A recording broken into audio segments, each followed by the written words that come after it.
Hey, hello everyone.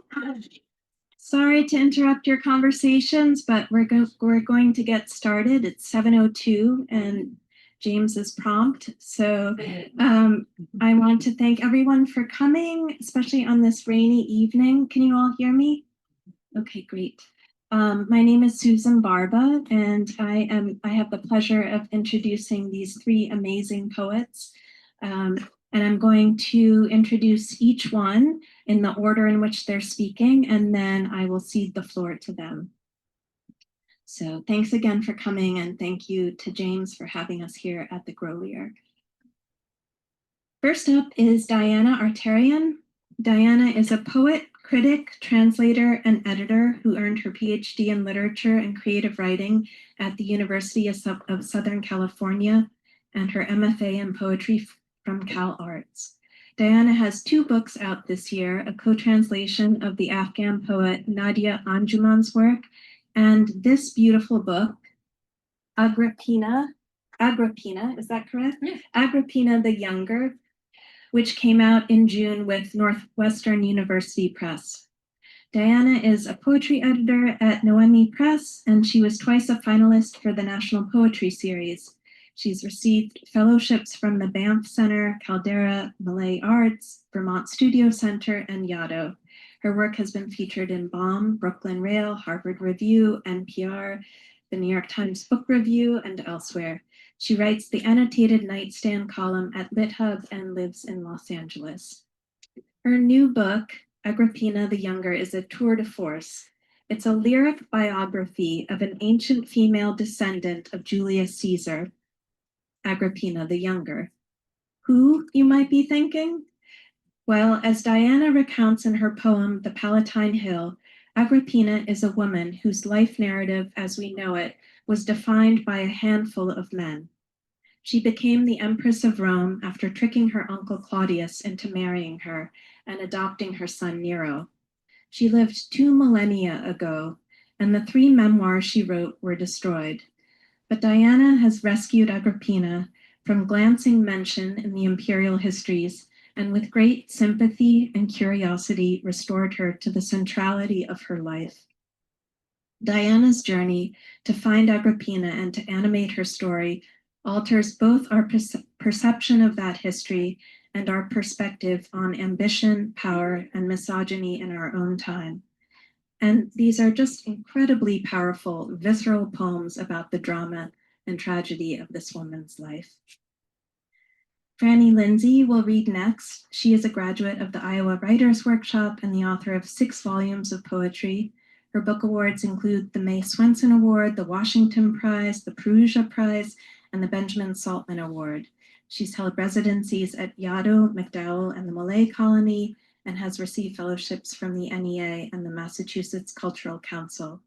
Frannie's work has appeared in Plume, the Adroit Journal, the Atlantic Monthly, the American Poetry Review, the Yale Review, and elsewhere. All of these poets are so accomplished. I apologize for the lists, but, but I think you should know. Frannie is a poet and a classically trained musician. When J.D. McClatchy chose her 2nd book for the May Swenson Award, he praised its musical qualities. It is impossible, and I'm quoting, reading her poems, not to hear a musical hand at work. This is not just a matter of delicacy or virtuosity. It is also a matter of knowing how to phrase a line. Lindsay moves from detail to trope with utter poise, with an intuitive sense of what to sustain or emphasize. I can pick a stanza at random and praise its plosive energy, its modulated vowels, its variety and elan. It allows us the rare gratification of watching a poet, wonderfully accomplished, quietly persuasive, look back on a lifetime's worth of emotions and calculate their bearing in the present.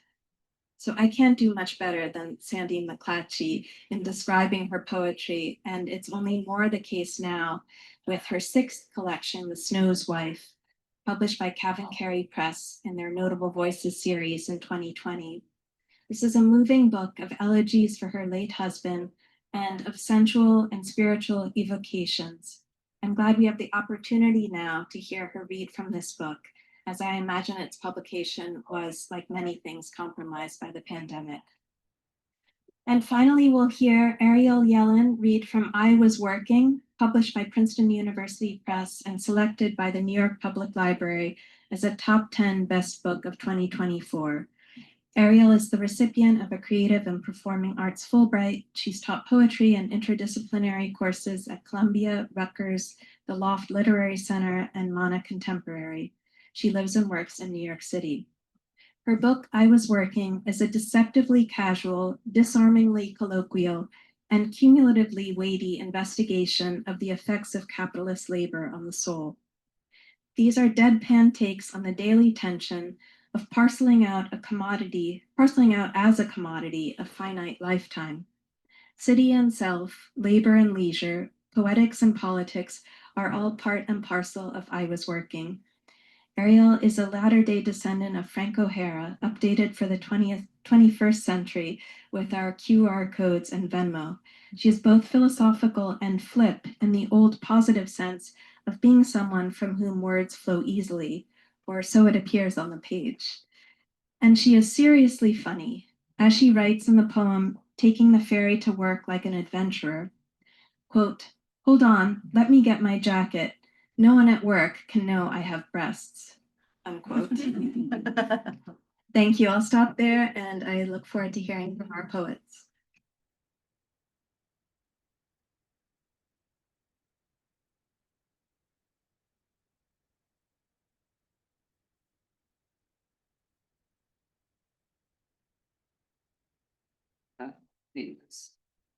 Thank you all so much for coming. I lived in Cambridge for a few years, and I remember the first time coming to Grolier and actually having a hard time focusing on the poetry because it was my first time in a poetry-only bookstore, and I just could not stop looking at all of the spines and being kind of overwhelmed and excited. It's such an honor to read here in a place with such incredible history. James, you're doing God's work. Thank you so much, Susan, for introducing us. That was beautiful. And thank you to Frannie and Ariel for reading with me. Yeah, so not to expand too much on what Susan said before I dive in, but essentially Agrippina was largely known by the men to whom she was related. So her brother was Caligula, her son was Nero, her uncle and husband was the Emperor Claudius, which was weird even then. And, you know, she kind of would emerge in the historical texts at moments of marriage or birth, and then, or like she would give birth to her son and then she would disappear.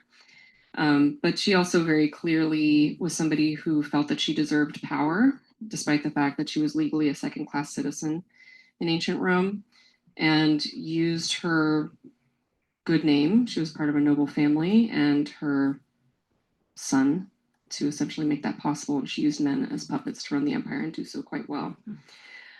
So this first poem I'm going to read, and I don't do a lot of like poetry banter, so I just kind of set up and then go. But I'll just say this first poem was actually the first poem that I wrote before I fell into this rabbit hole of this woman's life. And it is just one version of how she died, which was the first way that I learned about her. Agrippina the Younger.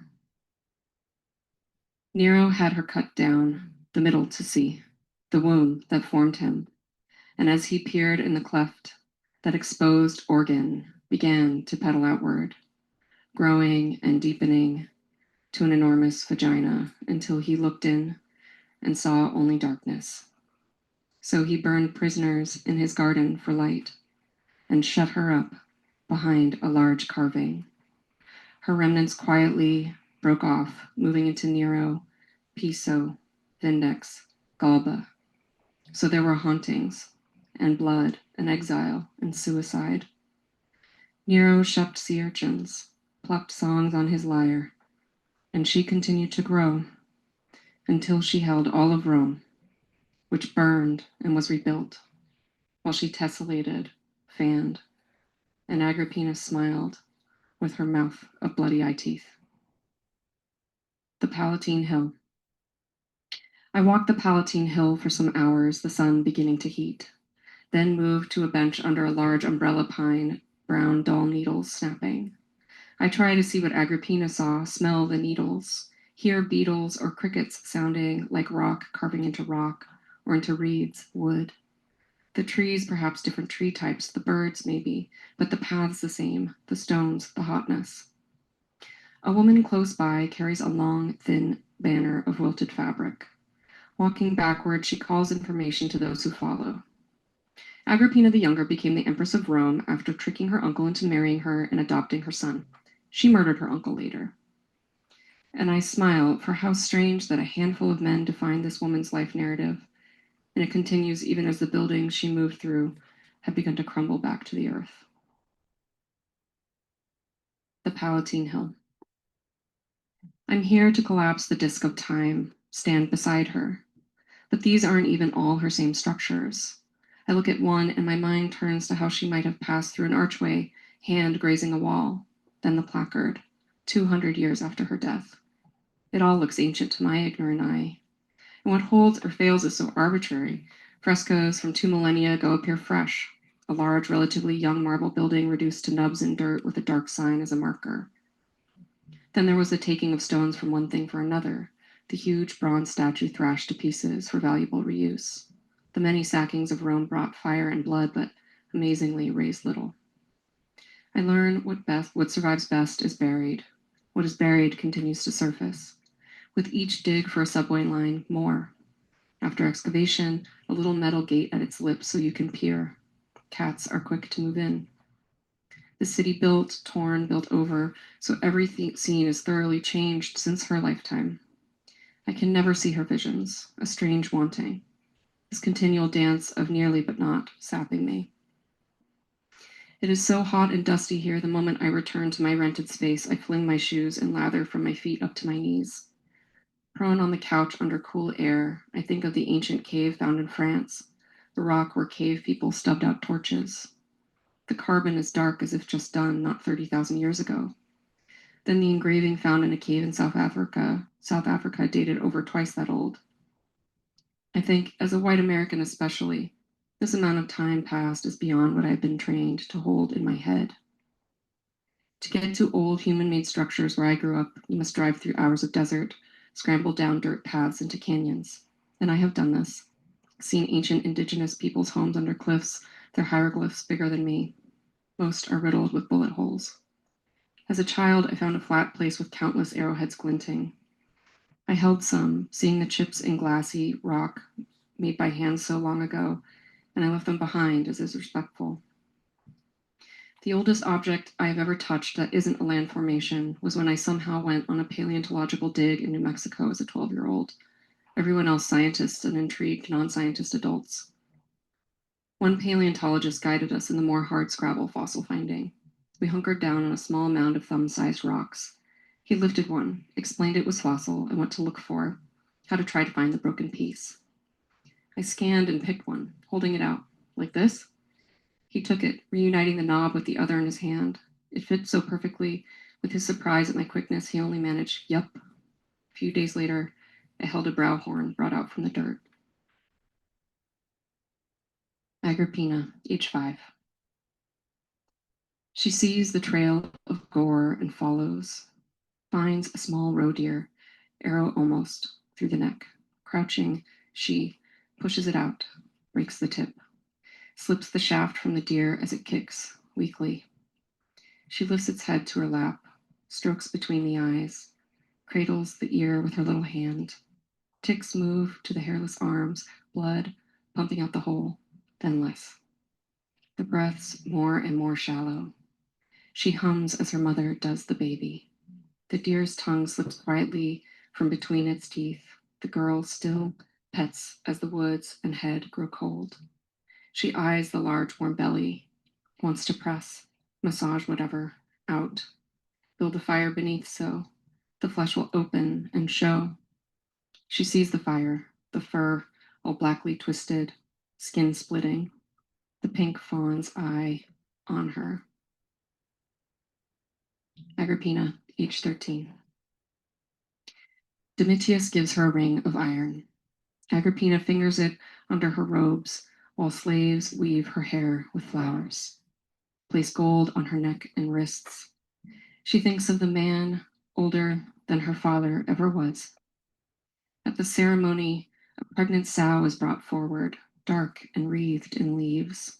Wine, crumbs from holy cake are dusted on its brow. For the goddess Ceres, for Terra Mater, for this marriage.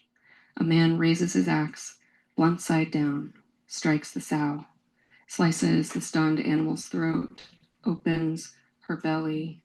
The priest pushes fetal piglets aside, handles the entrails close to his eyes, looking for flaws. Another man places the insides on an altar for burning. Domitius watches Agrippina while the men butcher the pig, char the guts. She does not look away. The priest steps into the blood, face covered, prays in whispers, a flute drowning out any ominous sounds. The birth of Agrippina's son, future Emperor Nero. Women set Agrippina on a hard bed, raise her feet, place amulets around her, a bitch's placenta on one thigh, snake's soft skin on the other. I have learned of these rituals and struggle not to find them strange, be compelled. Cloth soaked in warm oil, spread flat across the belly, bladders filled, set on her sides, this at least a help. Nothing but terrible pain for hours. The women begin to tire as darkness edges in. Agrippina pales. The midwife places the dog placenta on Agrippina's pubis, strokes her cervix to coax it open. The women pull Agrippina into a chair, surround her, she barely conscious. The assistants push down on her belly, the midwife reaching to stretch the cervix. Her fingers hook tiny ankles, pull out the baby, bloody bright in the dawn. One woman catches the shit that comes with him. And we know this future Emperor Breach only for Pliny's writing of prodigious and monstrous births. He references Agrippina's memoir with no direct quotation. The island of Panditaria nel vento tene. A friend is passing through Rome, and we get to the small volcanic island of exile. Train, ferry, early in the morning. Its population's in the hundreds. There's a museum there with mostly two-handled jugs called amphoras, with bases tapering to a point for storage on ships. Objects the color of bruises covered in light wormy twists dredged from the seafloor in shipwrecks. There's a woman's skeleton and some coffin bits around her, her bones wood-like. It is here I learn I cannot see where Agrippina was held, closed off from us far from town at the island's edge. The docent gives tours in Italian, but only after the last boat leaves that night. I find a large placard, umber plastic on plastic with words almost lost, parts dark as if from soot pushing deep into the edges, whole columns of words eaten. White veins thread all over, some peeling to the gray beneath. It reads in fragmented Italian. Maggiore, finishing Agrippina Maggiore, Agrippina the Elder, Livilla, Octavia, imprisoned women who died here. The veins on the placard widen through the image of a stone face, a woman's face. It could be anyone. There is even English, but it is smaller and the cracks and burned dark edges have taken it. It is while here Agrippina learns her husband Domitius is dead. She felt relief probably, but I'm uncertain it is relief alone, another feeling quick, her son there without her. You can't see the mainland shore from here. Agrippina probably thought she would waste for years, if not die, on the island. My friend and I move from the main courtyard up to a lovely restaurant where the owner herself serves us fish and stuffed squash blossoms and herby bread. She asks what I'm doing here so far from home. I tell her of my hope to see the ruins even from water. I know a man, Rocco. He has a boat. So we are soon out on water very blue. It's clear at the edges, then drops to dark. Rocco flies past the ruins before I have a moment. The museum called it a curtain of brick. Most tumbled into sea. Below the brick, paddle leaf on yellow stone. Door-like holes high up on ledges that go nowhere. A drop from a cliff. The sky shows through the holes, door holes like blue tombstones.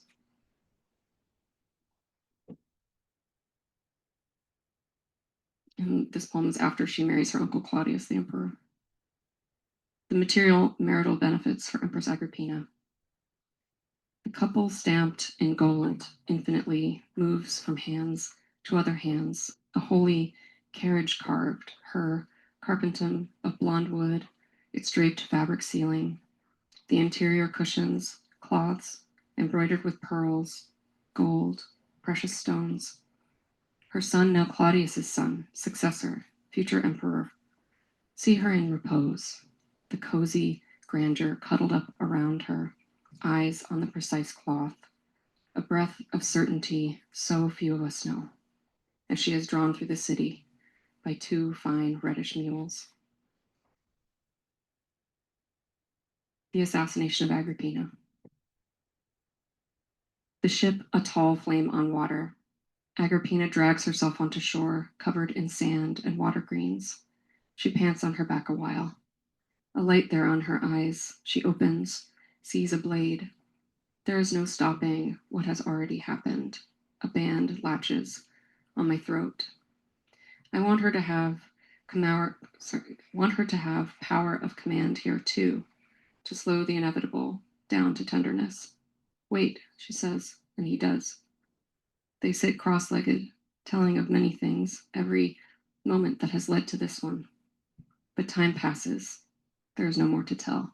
Agrippina grows quiet. I suppose you should kill me. The man looks away. Here, she says, trains the knife on her wound.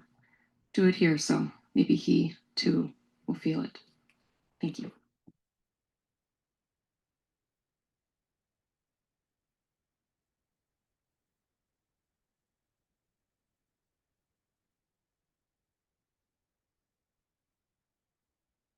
Exciting moment of someone else trying to get up there.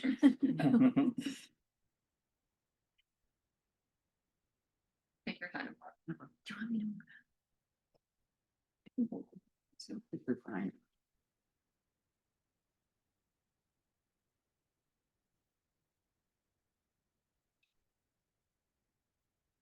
No, I was just moving so you can see.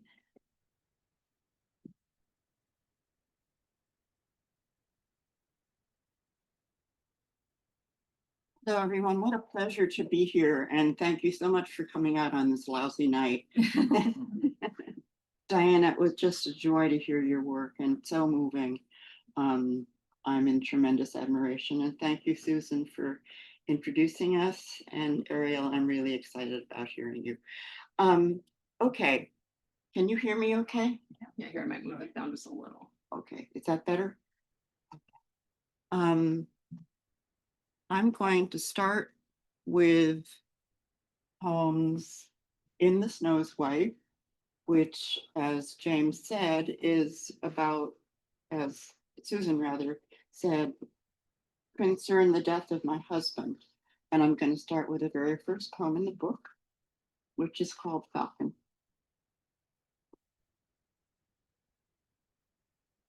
Falcon.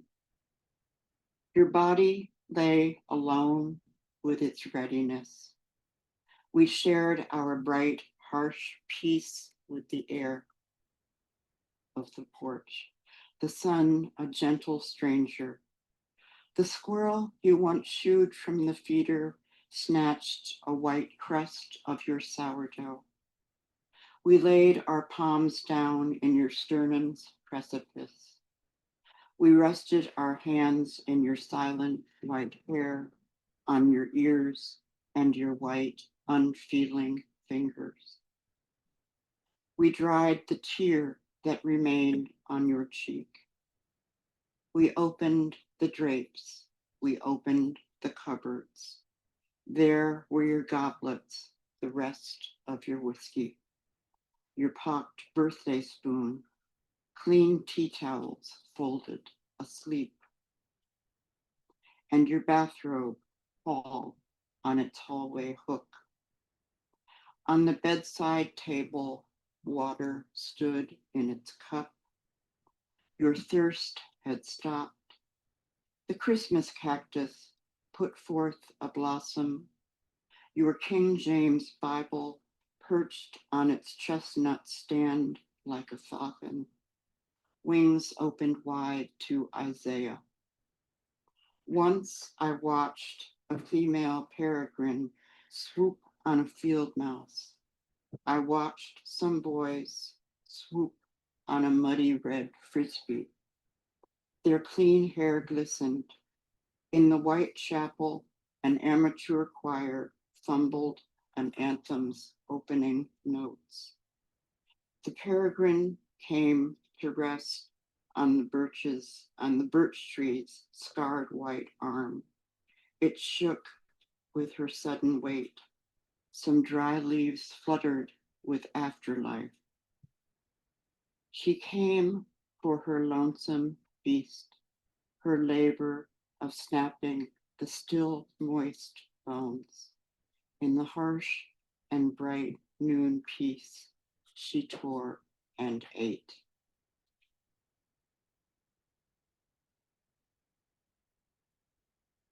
I'm also not big on banter between poems, so I'm just going to keep going. This poem is called Invitation. Go now to the silence. It has longed for you as a mother longs for her ransomed child. Go and take off your shoes, your gloves, weave from your shadow and ache a rough blanket. Lie down. Your body knows itself everywhere now. Just as a deep sky knows each river and cliff, each still meadow lazily dotted with goats. Take off your watch cap. Allow wind to carry it off like a raffled nest and mingle your hair with the grasses winter has already burned away. Allow sleep, allow gratitude, allow the essential and hesitant leave-taking. Now may the soft-eyed wolves approach with the same moon tucked in their hearts and their hungers ordained. Now, like a sprig of thistles, a schoolgirl could, may you be forgotten, and your old name join its fellow rustlings, and you always be loved.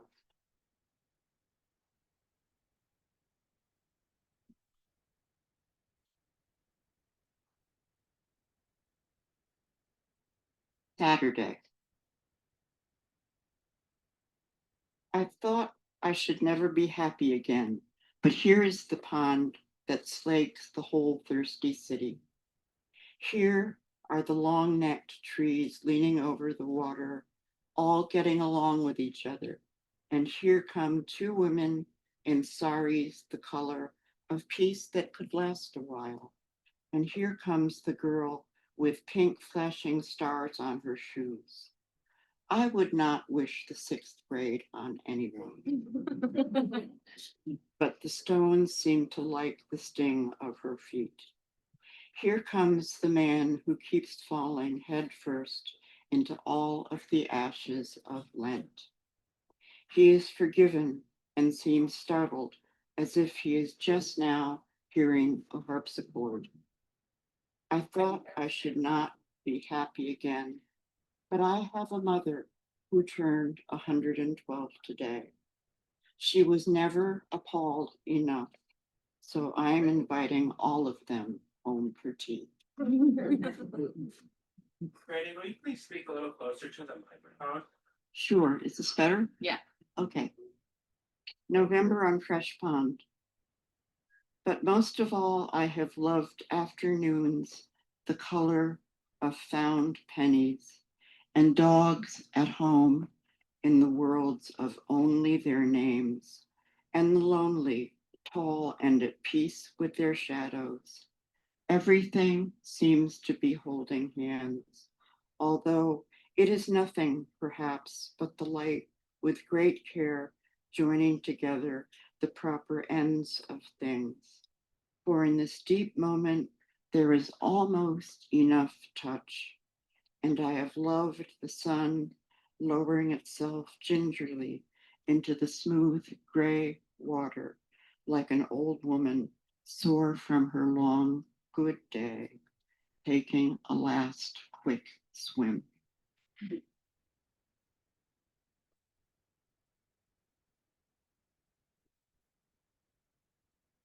Better? Am I getting it? Okay. Farewell blessing. Lord, receive the soul of this good dog who comes to you in unmarred innocence. May he now rest his chin against your knee's great ledge. May he be met by friends remembered and new friends. May his leash be without end, his collar easy, paws forever fleet. May his panting remain close to those alone at Sunday's dusk, so it may warm them by the flameless hearth of his forbearing peace.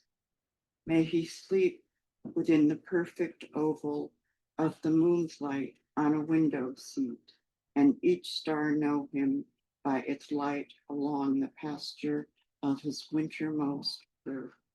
Lord, receive him, run to him with the exuberance of little children. Then let him stay exactly who he is, his mystery, his everydayness. Now I'm going to switch over to a few newer poems.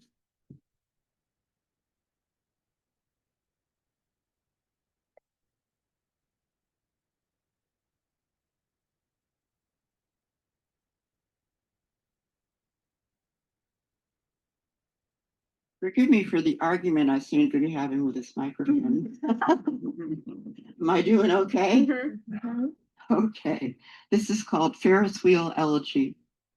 And with a lurch that worries no one, the dented Ferris wheel loops like a mournful drunk under the sweep of the oak tree that loves being old.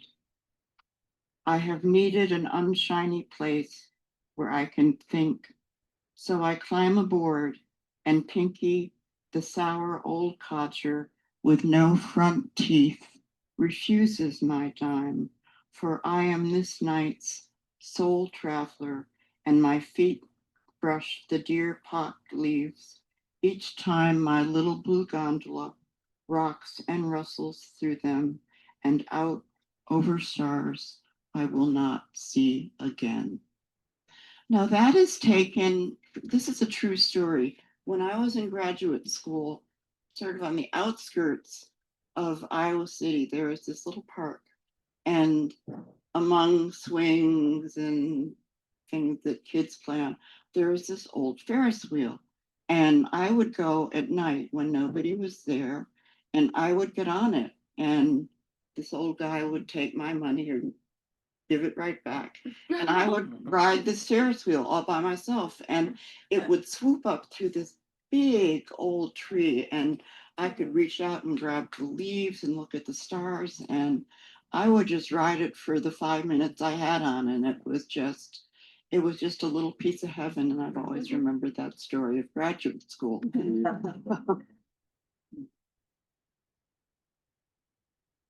Homecoming. This is another elegy. You are not gone, so I brush the leaves from your hair and mouth. And there's our old talking, a screen door's lazy slam, children whose names you knew, done with the blues and reds they have muddied today. And now your dying is home and needs to be let into. And the nights that still flare over a meadow stars knew nothing about, and barefootedness and grass like water, and this abiding here folded safely shut, so you are never more than 3 or 4 sparrows away. This poem is in memory of my sister, Clydesdale. The angel who bore my sister away was a Clydesdale gelding, flanked broad in the evening peace. He stood in a meadow off Star Route 3 on the way out of Boulder, not knowing the colorless air already adrift wasn't a willow limb's sweep across his mane, but a dimming girl on his back, or that I'd stopped less to offer my apple left from lunch than to bow my head to the Lord who tends mares at their midnight birthings, the Lord who steadies the stick slender legs of newborns ambling wetly over dark pastures, the Lord who lay August still palm across the day's smooth back like a coarse, clean blanket.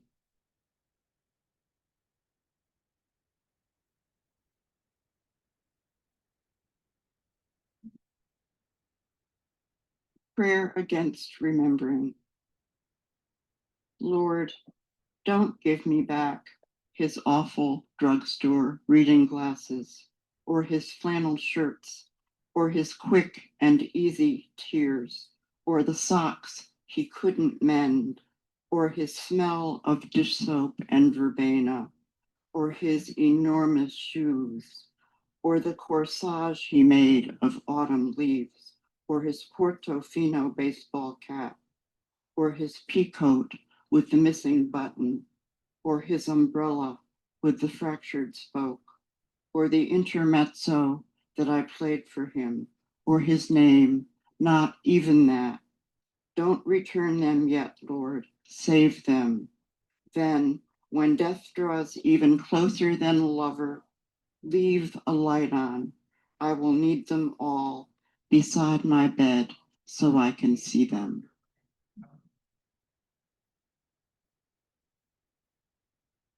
And my last poem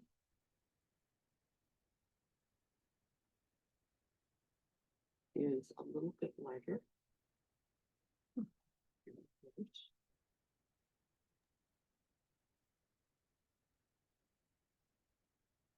Impressionism. The minute I saw the man in the sky with his goat, I wanted to marry him. So I asked the goat for her acrobat comrade's hand in wedlock. She nodded. Some flowers she had just started chewing fluttered loose from her mouth. I did not gather them up, for this is the world, fraught now with medals and questions, where bright colors once were friends with everything. Azaleas, a peacock's boastful display, vast, sunshiny baskets on heads. And I knew if I married the man, I would have to let the goat go. Thank you.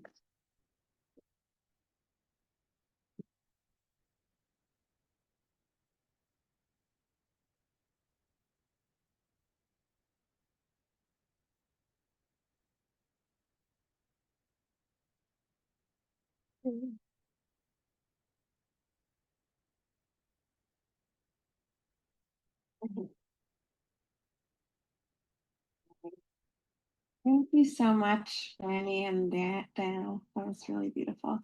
Yeah, sorry, it's really crowded. I didn't realize.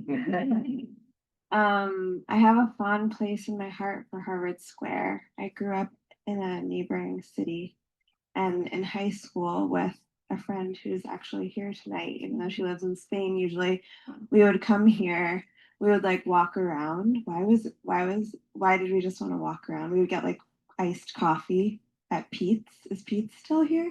Yeah. And we would get some tattoos and like pizza. And then like in college, me and a different friend discovered Grolier's, and we were here and we were reading Rilke, and it was like a very special, sweet memory of mine. And now I just feel really honored to be able to read here 15 or 16 years later. So I'm going to read from I Was Working, which came out last fall, and which I wrote most of from my cubicle. Weirdly, I still work the same job. Of course, I thought like publishing, I don't know what I thought I would like be doing something else by the time I was reading from it. Still there. Looking for a new job if you have one. But yeah, I'll just read. I was working. My second job was waiting in a window behind the window of the job I was on the clock for. My third job was scheduled for that evening, but not yet confirmed. My fourth freelance job wasn't active per se, but I was actively pursuing clients. After much consideration, or to be more precise, after being forced to act on what I'd been denying for many years, and the feeling of finally acting was like a breath of air, and the air very much like the vacuum left when a train rides next to, then past you on the subway platform, I decided to quit everything but work. I quit my friends and quit living with the human I shared a life with, for I was about to quit everything we shared. My meals became quick. I stopped seeing a therapist. That perfectly abstract yet persistent weight on my body and psyche at last let up. It rained. Information became fluid, smooth. I could now fully take on the professionalized work that somehow generated getting and doing more professionalized work, which was the only way out of the perfectly abstract yet persistent weight. It wasn't the more jobs I had, the more money I made. It was the more jobs I had, the more I could work. I didn't have to answer to a therapist about why no pleasure. I could have no pleasure and work. No one needed me because I quit everyone. So my attention could always be split in 4 places at once. My first job, my second, my third, my fourth. At any point, a fifth would come along, automatically multiplying as they tended to. When I did arrive home, the human I once shared a life with wasn't there to say, "I'm so happy to see you." No one was happy to see me. And so at last I could work. No one said it's okay. It wasn't okay. Thus, my work flourished. And though they once loved me, no one reached me. Meanwhile, new platforms continued to make themselves available. Sounds like you relate. Poets need so much. Eruption needs bigger sound. Binding contracts needs soothing. Brick needs breath. Walls need asses. Muscle needs flab. My hands are flagging cabs. They need holding through visions of butter-colored daffodils. The poet wants money. The problem is she's thinking.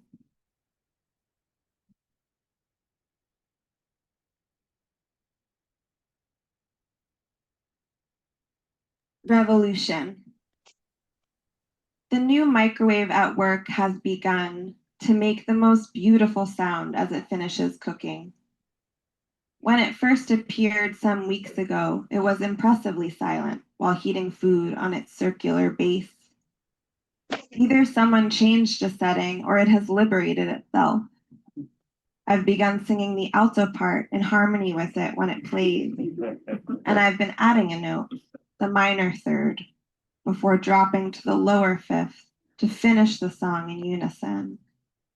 Music, under most circumstances, will take desperate measures to come back into your life.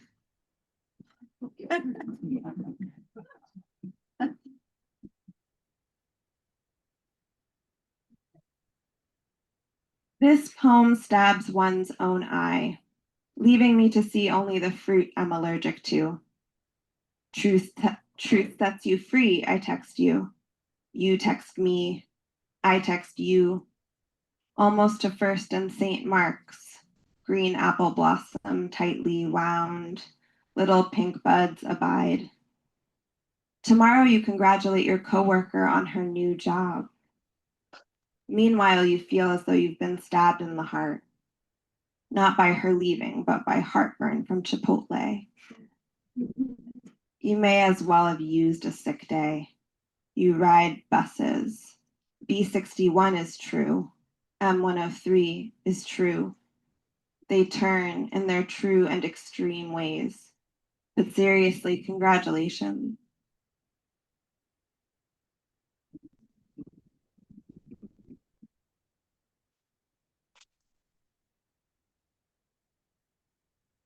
This poem says yes. I like to write it while someone takes me seriously. Little do they know, I'm writing the story of our conversation in my mind.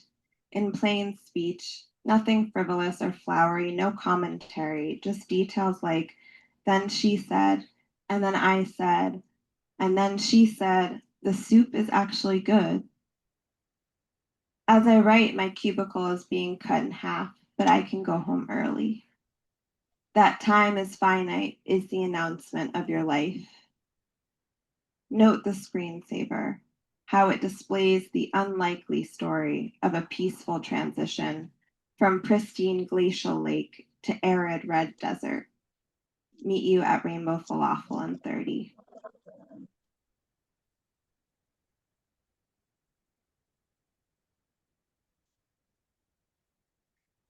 So I'm going to read from the middle section of the book now, which is titled In Free Time, which is composed of untitled poems that were written with like a self-imposed writing constraint of spending 5 minutes per poem and writing and like having only 5 syllables per line. And they were mostly written on my commute, so really short rides or on my lunch break. Thank goodness people come here, and thank God they leave at some point. Praise be, there's a seat. Oh no, it's taken. Great, it's open now. Scrolling through the news, but my phone screen stops picking up my thumb. News of death and war everywhere except a couple places.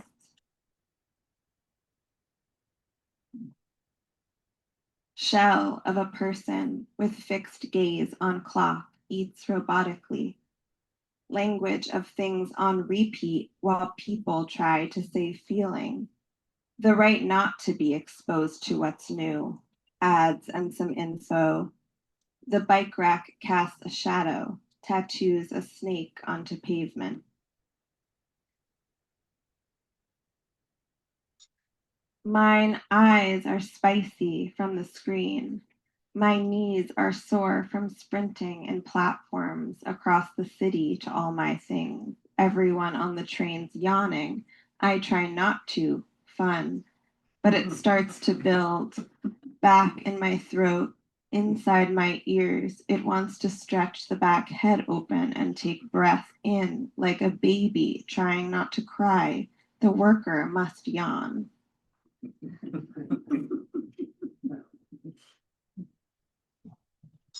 When you're sad, it is a relief to point cursor on corner of cell, then drag it right, light up the page of little white bricks with a square that says these boxes will live, be copied, pasted, echo in Excel, while others will fade into abstraction.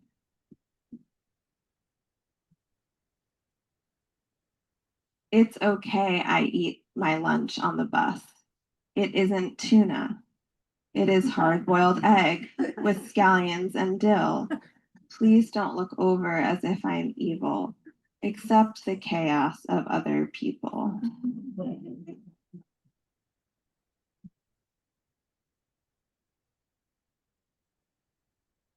Multiple people have provided me with information regarding the fact that the soup today is actually good, but I'm against the soup. I'll just read a couple more from the third section.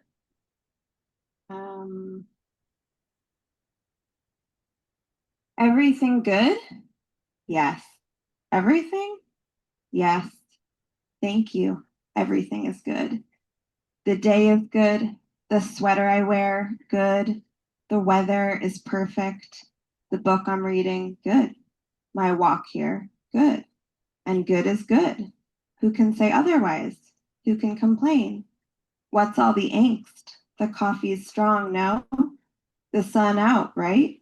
My walk here pleasant. How bad could it be? A cloud in the sky? A scale of 1 to 10? You have it good, no? How bad is it really? How bad is bad? Everyone suffers? And what's a person anyway? How long do they last? Do machines break? I want to believe they do. The Wi-Fi stops working all the time, so I know they do. I hear brand new Teslas malfunction.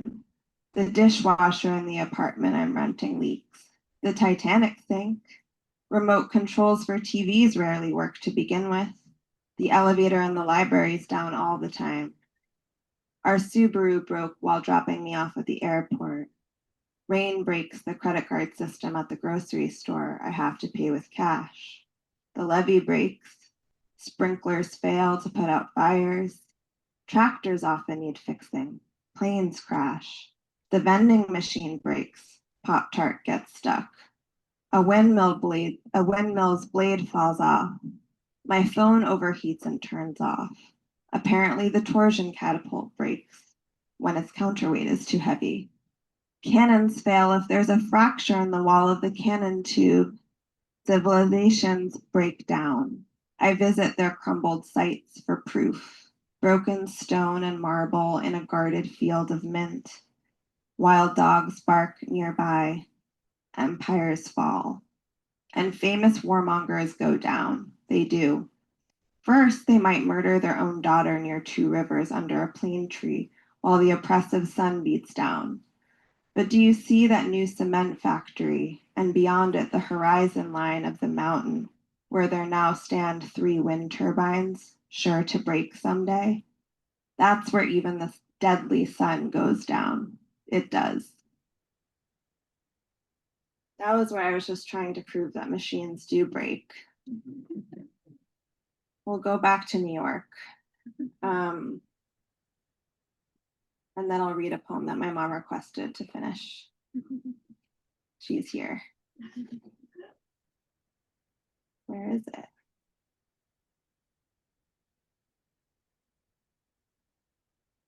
Wrestling with narrative drives tears down cheeks, and the tears flow into the streets where people need to shop. It's not practical. We can't ride boats everywhere. This isn't Venice. It's New York City, baby. This is an office. Today is my birthday. Across the room is a revolutionary, placing donuts on a tray, putting pink roses in a vase. You see, mine's a revolutionary and rose adjacent life. The cake's dairy free. Let me cut you a piece. And this is Carrying It. Thank you for having me. And for those beautiful introductions. I just looked at you and remembered. Carrying it. Living with others and sensing them. And though determined not to invent what it is they're thinking and feeling, knowing based on lived experience that something is not right, and to feel that not rightness, to walk around with the weight of it, knowing that some are skilled at not carrying it. But added to that, there's the weight of knowing you may be wrong, that it's possible you're carrying something for no reason, but that to put it down would be to change your life.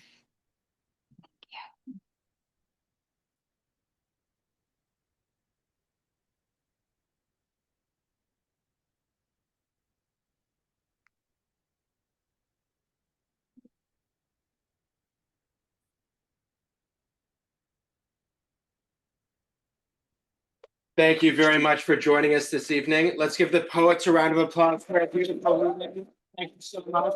Please excellent. Let's give Susan a round of applause for a wonderful introduction. Thank you very much. And a round of applause for all of you and everyone on Zoom. Thank you very much for attending.